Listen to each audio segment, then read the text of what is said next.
Hello bachcho, let's see this question. The question says the energy stored in a condenser of capacity C which has been raised to a potential V is given by U is equal to 1 by 2 CV, U is equal to 1 by 2 CV square, U is equal to CV, U is equal to 1 upon 2 VC. So question में कहा गया है कि जो energy store है in a condenser जिसकी capacity C है जो कि which has been raise to potential V हमें बताना कितनी होगी। सो इस क्वेश्चन के लिए हमारा की कॉन्सेप्ट यूज हो रहा है that is the energy store in a condenser. Energy store in a condenser.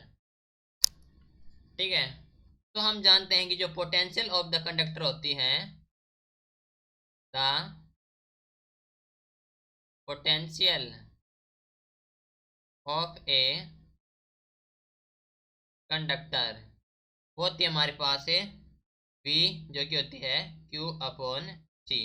ठीक है, और जो वर्क डन होता है in bringing a small charge D को at this potential that means DW वो तो हमारे पास है V into D Q. That means ये हो जाए हमारे पास है Q upon C into D Q. ठीक है, तो टोटल वर्क हो जाएगा हमारे पास है टोटल वर्क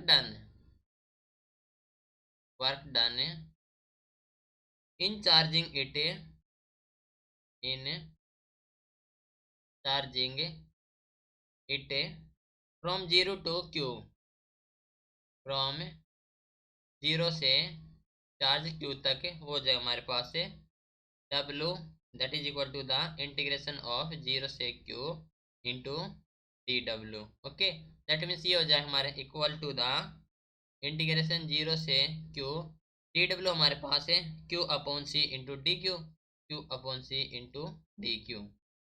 ठीक है, तो इंटीग्रेशन करेंगे तो ये हो जाए हमारे पास है half of Q square upon C। Okay, तो ये आ गया हमारे पास से वर्क डन है। तो जो वर्क है वो स्टोर होगा as a potential energy. So this work is store as a potential energy U। ठीक है, तो U हो जाए हमारे पास है which is equal to the half of Q square upon C। ठीक है, अब हम जानते हैं कि जो Q होता है वो CV होता है, तो ये हो जाए हमारे पास है 1 upon 2 into Q into V। Okay, Q into V क्योंकि हमने एक Q के स्थान पर यूज कर लिया CV। ओके, C से C कैंसिल हो गया तो ये बच गया 1 by 2 QV।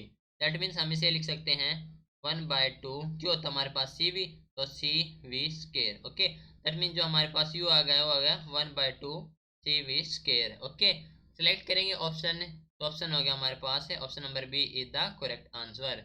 Okay, this is your final answer. Hope you understood it well. Best of luck.